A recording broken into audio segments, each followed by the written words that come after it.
उन्होंने अपना निर्दलीय नामांकन भरा है और उनके सामने सुनील प्रभु और संजय निरुपम है और उनको कड़ी टक्कर देने वाले। देखिए, संजय निरुपम शिवसेना की ओर से खड़े हैं और वहीं दूसरी ओर सुनील प्रभु उद्धव ठाकरे पार्टी से हैं और उनको टक्कर देने के लिए निर्दलीय नामांकन भरा है अपना अनवर सैयद ने। देखिए, एनसीपी शरद पवार गुट में अनवर सैयद हैं और फिलहाल उनको टिकट न मिलने पर उन्होंने निर्दलीय नामांकन भरने का फैसला किया है और चुनाव चिन्ह हीरा मिला है उनको। आज उनसे हम खास बातचीत करेंगे कि किस तरह से अनवर सैयद दिंडोशी विधानसभा सीट से उन्होंने निर्दलीय नामांकन भर दिया है और अब वो मैदान में उतर चुके हैं। किस तरह से अब वो जनता के घर घर जाकर जनता तक अपनी बात पहुंचाएंगे और कैसे इस चुनाव में जीत हासिल करेंगे। अनवर जी, देखिए, आप एनसीपी शरद पवार गुट से और आपको टिकट नहीं दिया गया, तो क्या नाराजगी है क्या कुछ पार्टी से? क्या आपको बागी कहा जाए या फिर नहीं कहा जाए? ऐसा है, मैं आपके चैनल से हमारे नेता को भी, हमारी पार्टी को भी एक मैसेज देना चाहूंगा और हमारे महा विकास आघाड़ी के जो आमदार लड़ने जा रहे सुनील प्रभु साहब जी, उनको भी एक मैसेज देना चाहूंगा कि एक पार्टी की जवाबदारी जो होती है, हर पार्टी में गठबाजी चलती है, ऐसा नहीं है कि नहीं है, अपना अपना गठ चलाने के लिए रहते हैं यहाँ पे लोग, मगर ये पूरी जवाबदारी सुनील प्रभु साहब की होनी चाहिए कि कौन से पार्टी के, कौन से नेता, कौन से गली के हैं, कौन से जिला के हैं, कौन से तालुका के हैं, कौन से वार्ड के हैं।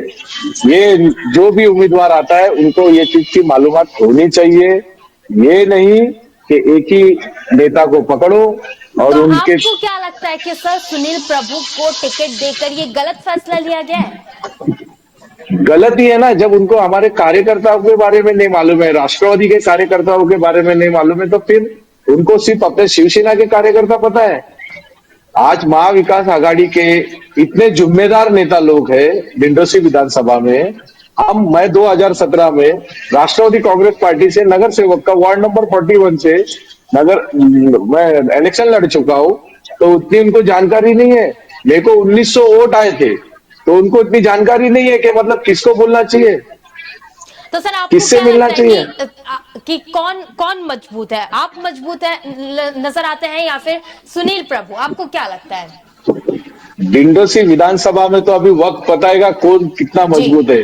अभी तो शुरुआत है ये। अभी वो कहावत है ना, दिंडोशी तो अभी झांकी है, दिंडोशी का काम पूरा काम करना बाकी है। और सर देखिए, इस बार आप क्या कहेंगे, जिस तरह से दिंडोशी की जनता है, क्या मूड है और आपके क्या चुनावी मुद्दे रहने वाले हैं?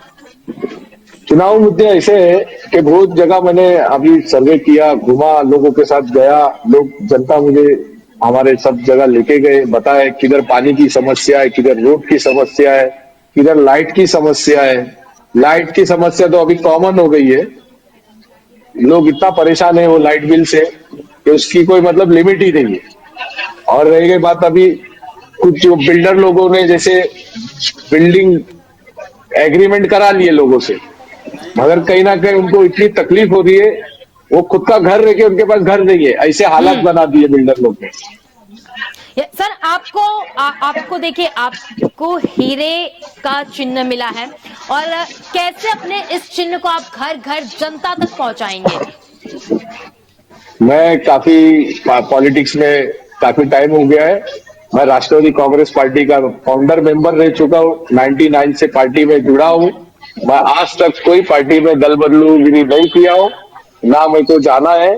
मैं इसीलिए अपक्ष उम्मीदवार भरा ताकि मैं मेरी पार्टी के साथ भी कोई ऐसा गलत डिसीजन नहीं लूं दल बदलू वाला।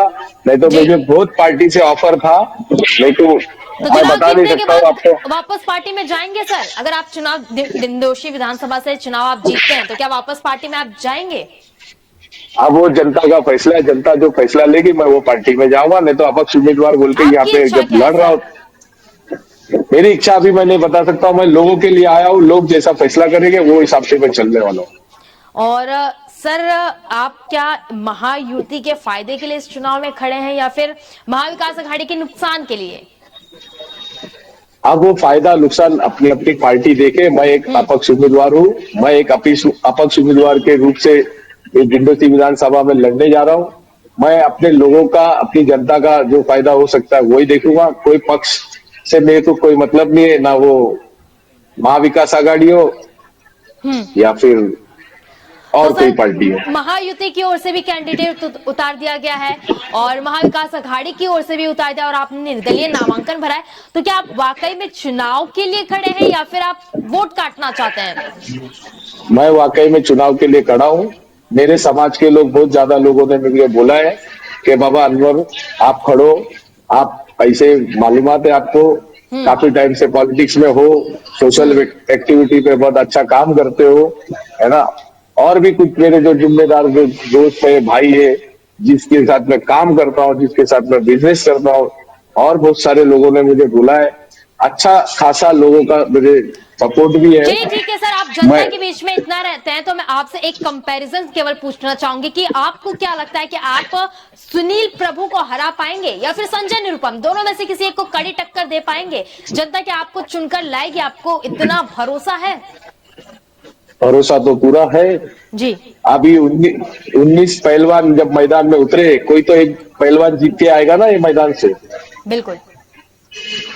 कभी मैं जीत गया तो वो, मैं तो मेरी अपेक्षा लेके चल रहा हूँ जीतने की। जी। जो लोगों का, जो लोगों की बढ़ा हुआ है मेरे तरफ, मैं देख रहा हूँ ना, मैं जा रहा हूँ, लोगों से मिल रहा हूँ, डोर टू डोर जा रहा हूँ। और ऐसा नहीं है मैं आज पहली बार आया हूँ और पहली बार खड़ा हुआ हूँ। मेरे को यहाँ पे ये डिंडोरी विधानसभा में 40 साल हो गए जी। ये 40 साल से ये जमीन से जुड़ा हुआ हूँ मैं। और मतलब मैं क्या बताऊं, अभी मेरा होम ग्राउंड है। कुछ अपेक्षा लेके आया हूँ, बस जो लोगों के पास नहीं पहुंच सका हूँ वो लोगों के पास पहुंचने की कोशिश कर रहा हूँ। ज्यादा से ज्यादा लोगों का प्यार ले रहा हूँ और आगे बढ़ रहा हूँ। आप देखेंगे आगे। जी सर, आपको बहुत सारी शुभकामनाएं। आपने निर्दलीय नामांकन भरा है और आपका कहना है कि जनता के बीच में आप रहे हैं, 40 साल से आप जनता के साथ काम कर रहे हैं, उनकी समस्याओं को सुन रहे हैं, तो इसके लिए आपको ढेर सारी शुभकामनाएं कि इस विधानसभा सीट से आपने अपना निर्दलीय नामांकन करा है और आपको जिस तरह से आपने जीत का दावा ठोका है वो जरूर हासिल हो। लेकिन बहुत बहुत धन्यवाद सर हमारे साथ जुड़ने के लिए। और आपको बता दें कि जिस तरह से डिंडोरी विधानसभा सीट से निर्दलीय मैदान में अनवर सैयद उतरे हैं और उनका कहना है कि अब सब कुछ जनता के ऊपर है और जनता ही फैसला लेगी।